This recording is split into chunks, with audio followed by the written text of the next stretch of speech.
नमस्कार, स्वागत आहे तुमचं मल्हार आणि आई किचनमध्ये. तर आज मी तुमच्यासाठी घेऊन आली आहे लाल भोपळ्याचा शिरा, जो की पचायला एकदम हलका आणि खूप पौष्टिक आहे. त्यासाठी तुम्हाला लागणार आहे लाल भोपळा, जो की मी स्वच्छ धुवून व्यवस्थित कापून घेतला आहे.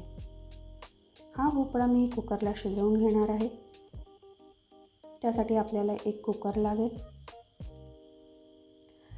शिजवल्यामुळे हा भोपळा पचायला खूप हलका होतो व यामधले न्यूट्रियंट्ससुद्धा व्यवस्थित आपल्या शरीरामध्ये ॲब्सॉर्ब होतात.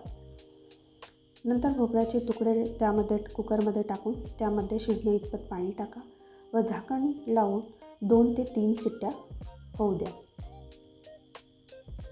अशा प्रकारे आपला हा भोपळा इथे एकदम मऊ असा शिजला आहे. त्यानंतर मॅशरच्या सहाय्याने हे व्यवस्थित स्मॅश करून घ्या किंवा तुम्ही याला मिक्सरला सुद्धा फिरवू शकता.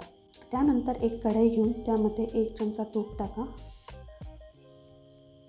तूप व्यवस्थित गरम झाल्यानंतर त्यामध्ये 2 चमचे रवा टाकून तो व्यवस्थित भाजून घ्या. रवा व्यवस्थित लालसर होईपर्यंत, त्याचा छान फ्रॅग्रन्स येईपर्यंत त्याला भाजून घ्या. रवासुद्धा कच्चा राहिला नाही पाहिजे.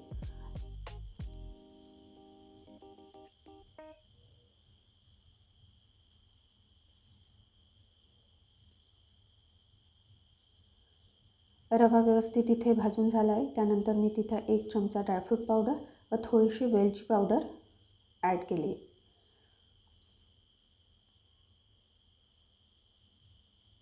व व्यवस्थित ते मिक्स करून घ्या. मिक्स केल्यानंतर आपण जी भोपळ्याची प्युरी बनवून घेतली होती, ती संपूर्ण प्युरी यामध्ये टाका. प्युरी जेवढी स्मूथ असेल ना, तेवढा आपला शिरा सॉफ्ट आणि क्रीमी होतो.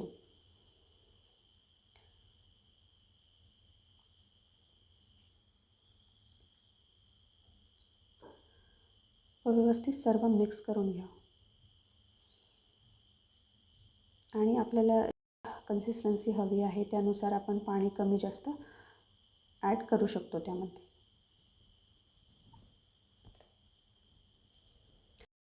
भोपळ्यामध्ये भरपूर प्रमाणात व्हिटॅमिन ए, सी, अँटीऑक्सिडंट तसंच फायबर असतं. तर व्हिटॅमिन ए हे डोळ्यांसाठी खूपच चांगले असते. त्याचप्रमाणे फायबरमुळे पचन शक्ती वाढते आणि ह्याच्यामध्ये इम्युन सिस्टीम वाढण्यासही मदत होते.